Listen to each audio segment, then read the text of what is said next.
Ton histoire d'amour la plus difficile? D'amour avec une femme?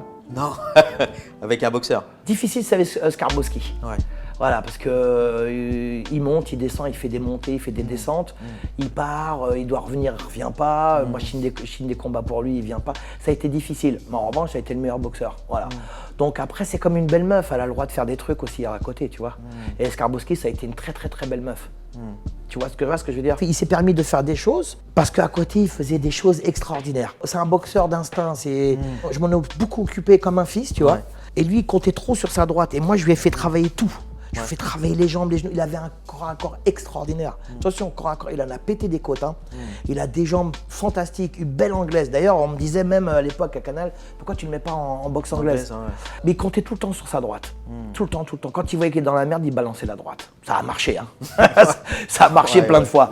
Mais, alors, il y en a qui disent oui, c'est un talentueux et tout. C'est pas vrai, c'est un gros travailleur. Il s'entraînait tous les jours avec moi à la salle. Tu as vu que dès le départ, il avait Écoute, quand même. dès le départ, j'ai vu un truc, j'ai dit à sa mère, pardon, pas à Samir, parce que Samir c'est un élève. Très tôt, j'ai dit, votre fils, il sera champion. Ouais. champion d'Europe. Elle m'a dit, ah bon, André, tu es sûr qu'il va être champion? Parce qu'elle avait un accent et tout, Mariana. Et je lui dis, oui, madame, votre fils sera champion d'Europe. J'ai pas menti, il y a quelques années plus tard, il était champion d'Europe. Parce que très passionné, et il a eu pareil, il a un coup de foot pour la boxe. C'est tombé dans ma salle, hein. Ça aurait pu tomber dans une autre salle, et je pense qu'il aurait été quand même champion. Mais avec moi, il a vu que moi, je me plains pas, moi, je fais toujours ça par amour. Moi, je voyais que plus je donnais du travail, plus il travaillait. Je me suis dit, il est extraordinaire ce mec. Puis il a fait des combats extraordinaires, et puis c'est un guerrier, puis c'est un technicien, puis il est beau gosse, puis il sait parler, puis ceci, cela. Après, c'est pas mon pote, quoi. Voilà, c'est tout. Mais c'est tout. Hein. Mais en tant que boxeur. Parce que c'est vrai quand on regarde ce documentaire dingue, incroyable, Pot de boxeur, vous pouvez regarder, on a l'impression que vous avez une relation vraiment mais on avait. intime. Ouais, on avait. Ouais.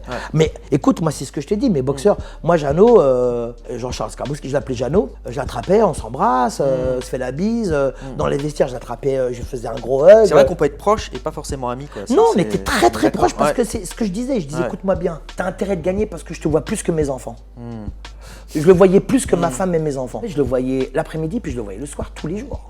Puis après le week-end, quand on allait faire des compètes. Et puis il m'a pas déçu parce qu'il était un guerrier, il était sérieux, Jean-Charles, très sérieux, très sérieux. Après, il est extrême, il part dans tous les sens. Mais moi, je savais le tenir, moi, tu vois, je savais le tenir. Il me respectait parce qu'il a vu en moi quelqu'un qui se donnait, mais pour rien, quoi, parce qu'il n'y a pas d'argent, quoi, tu vois.